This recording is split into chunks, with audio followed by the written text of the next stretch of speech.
Pai do Senhor, meus irmãos, quero louvar a Deus pela oportunidade, pelo privilégio de poder estar aqui fazendo esse vídeo. Gostaria muito que fosse de outra forma, porém estamos vivendo um tempo de dificuldade, um tempo difícil, e hoje temos algumas restrições com a questão da abertura da igreja, mas aqui estou para orar pelos irmãos, para abençoar os irmãos. E eu quero que em nome de Jesus esta mensagem ela chegue no teu lar, dentro da tua casa, na tua família, e te edifique. Não é porque você não pode estar aqui que você vai deixar de ser abençoado. Eu quero orar por você, quero orar por sua família, quero orar pelo seu lar. Amém? Pai, em nome de Jesus, eu peço a tua bênção sobre a vida e o lar dos meus irmãos. Tu sabe que estamos vivendo um momento difícil. O Brasil e o mundo estão vivendo um momento de dificuldade. Mas eu quero te pedir, Senhor, que em nome de Jesus, teu Espírito Santo, que nos consola, venha nos abençoar e nos dar graça, para que possamos passar, Senhor, este momento de adversidade e conquistar de Ti a vitória, em nome de Jesus. Amém? Meus irmãos, nós estamos meditando nos nossos cultos de ensino, e nós estamos falando no livro de Gálatas. Eu quero ler aqui uma das passagens que eu julgo tão importante na Bíblia e que nos faz refletir acerca da nossa vida.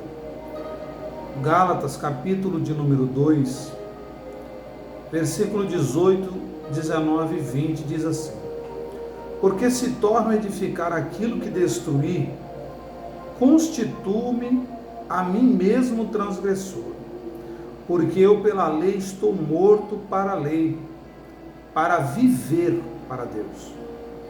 Já estou crucificado com Cristo, e vivo, não mais eu, mas Cristo vive em mim. E a vida que agora vivo na carne, vivo-a na fé do Filho de Deus, o qual me amou e se entregou a si mesmo por mim.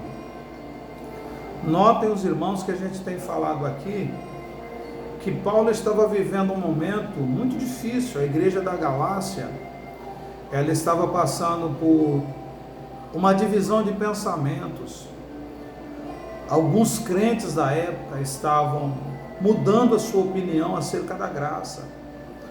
Alguns crentes da época estavam sendo contaminados pelas vãs filosofias e infelizmente judaicas.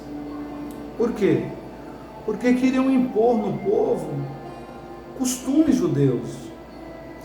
Queriam fazer do povo como se fosse povo judeu. E eles não eram judeus, eles eram gentios. E agora Paulo, ele, depois de viver um momento turbulento, como eu falei no culto passado, ele agora deixa algo muito forte. O versículo 18 vai dizer assim: se eu torno a edificar aquilo que destruí, constituo a mim mesmo transgressor. É como se eu voltasse a viver tudo aquilo que um dia eu joguei fora. A gente sai do mundo, larga o pecado, larga as transgressões, larga o passado. Imagina os irmãos que alguém vem do mundo, um mundo perdido, onde ele tinha toda a sua prática pecaminosa, e ele aceita Jesus. A Bíblia diz: conhecereis a verdade vos libertará. E ele aceita Jesus. Depois de aceitar Jesus, ele volta a viver tudo aquilo que ele vivia. Ou seja, ele torna-se novamente a ser um transgressor. Primeira coisa, nós devemos tomar cuidado, porque estar na igreja não é sinônimo de estar no céu. Estar na igreja é sinônimo de ser cristão, e nem todo cristão que está na igreja vai morar no céu. Para morar no céu, nós precisamos viver a vontade de Deus. Para morar no céu, nós temos que lançar fora todo o nosso passado. Para morar no céu, nós precisamos renunciar ao velho homem, para viver uma nova vida em Cristo Jesus. Vocês se lembram que eu falei? Quando Jesus disse a Nicodemos, é necessário nascer de novo. Quem tem uma nova vida em Cristo Jesus não volta atrás.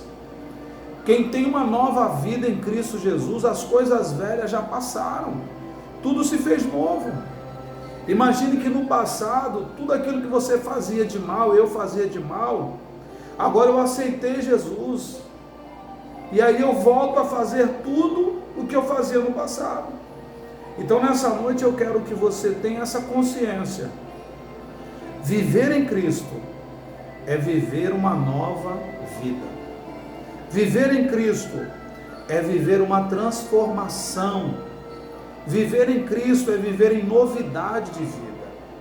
E nós precisamos viver em novidade de vida. Nós estamos no mundo, mas nós não pertencemos a este mundo. Este mundo não pode reinar dentro da nossa vida. Esse mundo não pode ser senhor na nossa vida. Eu não posso derrubar algo que me fazia mal e depois edificar de novo. E nós estamos vivendo um tempo em que as pessoas estão voltando às velhas práticas. Aquilo que outrora ela jogou fora, agora está pegando de novo, como se fosse importante. Entenda isso, querido. A vida que você vive é uma vida em Cristo Jesus. A vida que você vive é uma vida diferente. Jesus te transformou. Jesus te libertou. Jesus te deu uma nova história. Não volte atrás. Não vale a pena viver o passado novamente. Porque eu pela lei estou morto para a lei, para viver para Deus. Paulo não queria voltar a viver a lei. Paulo não queria viver aquilo que outrora ele viveu. Ele vivia na lei, mas mesmo assim o coração dele era mau. E vivemos tempos em que as pessoas são religiosas. Vivemos tempos em que as pessoas estão dentro da igreja, mas o coração continua sendo mau. Se Jesus não tiver o poder de te transformar, de me transformar, nós perderemos tempo. Ele precisa reinar na nossa vida, Ele precisa ser Senhor dentro de nós. Ele precisa mudar os nossos atos, a nossa conduta, o nosso caráter. Eu não posso viver uma vida em Cristo como eu vivia no passado.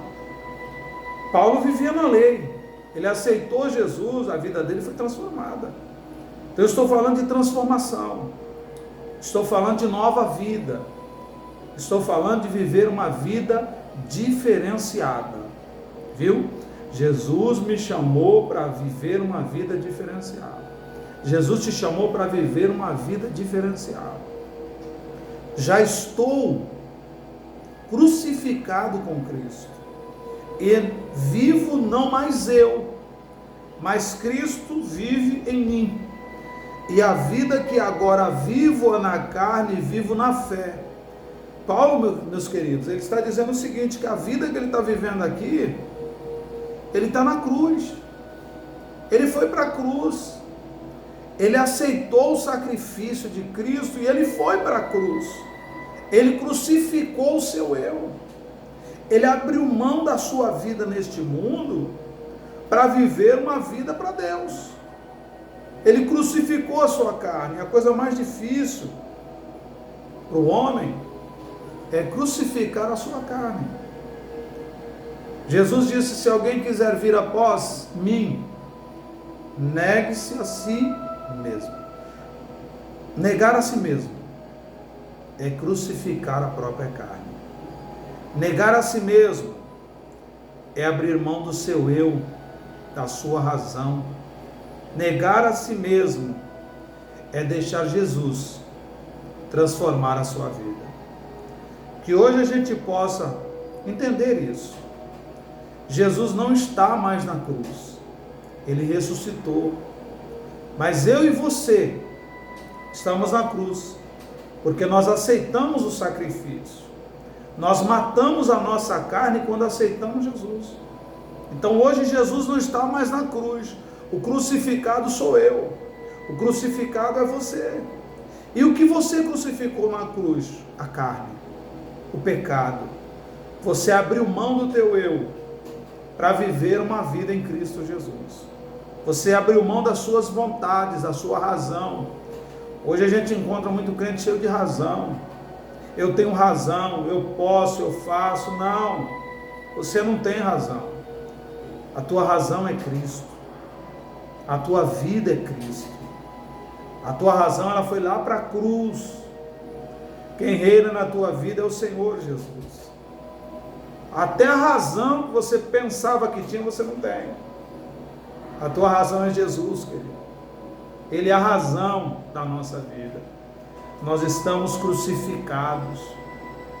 E quando nós entendermos isso, nós vamos entender que a nossa vida é na dependência de Deus. Nós dependemos do Senhor. Eu dependo do Senhor. Eu dependo da providência de Deus. Eu dependo da misericórdia de Deus. Ele tem o controle. Ele entregou a vida por mim. Um dia Jesus não hesitou. E ele foi para o Calvário. Ele não hesitou e ele entregou a vida. Ele não hesitou pelo meu pecado e pelo teu pecado. E ele foi para a cruz. Ele abriu mão de tudo que ele era. Sendo Senhor, sendo Rei. Ele abriu mão por amor a mim, por amor a ti. Querido, que em nome de Jesus, nós possamos crucificar a nossa carne. Que em nome de Jesus, nós possamos fazer valer o sacrifício de Cristo, porque ele vai dizer: não aniquilo a graça de Deus, porque a justiça provém da lei. Segue-se então que Cristo morreu à toa. Eu não posso aniquilar a graça olhando para a lei. Eu não posso abrir mão da graça de Deus para viver uma vida de tradições. Tem muita gente religiosa, tem muita gente escondida atrás de uma religião. Jesus não quer religião. O que precisa predominar na minha e na tua vida é a graça de Deus. É ela que precisa dominar você. É ela que precisa dominar a nossa vida. A graça é a causa da nossa salvação. Pela graça sois salvos. Não vem de vós, é dom de Deus. A graça é um favor não merecido. Eu não merecia, você não merecia, mas nós somos salvos. E na qualidade de salvo, esse sacrifício precisa valer a pena. Esse sacrifício não pode ser à toa. Que eu e você, amado, não abramos mão da nossa graça. Que eu e você não voltemos para trás, para as práticas do passado, mas que possamos viver uma vida nova em Cristo Jesus. Que possamos viver novidade de vida. E eu oro a Deus que a bênção do Senhor acompanhe a sua vida. Eu oro a Deus que a bênção do Senhor adentre no seu lar, na sua família. Eu oro a Deus que a graça do Senhor abranja a tua família, aqueles que ainda não aceitaram Jesus. E isso vai acontecer em nome de Jesus, e Ele vai usar você. Ele vai usar a tua vida que está na graça, que não abriu mão da graça. Ele vai usar você para que Ele possa operar um milagre dentro da tua família. Amém, querido? Que Deus venha te abençoar na noite deste dia. Que Deus venha te guardar na noite deste dia. Que nós possamos, em nome do Senhor Jesus, viver a graça de Deus e crucificar a nossa carne. Viver a graça de Deus e colher dos frutos da graça. Que o Senhor venha abençoar a tua vida, o teu lar, a igreja do Beira-Mar, a qual hoje, por bondade de Deus, eu represento. Que Deus venha abençoar esta igreja, os nossos irmãos, do mais novo ao mais velho. Que Deus venha abençoar você. E em todo o tempo, a graça do Senhor esteja sobre a sua vida. Amém?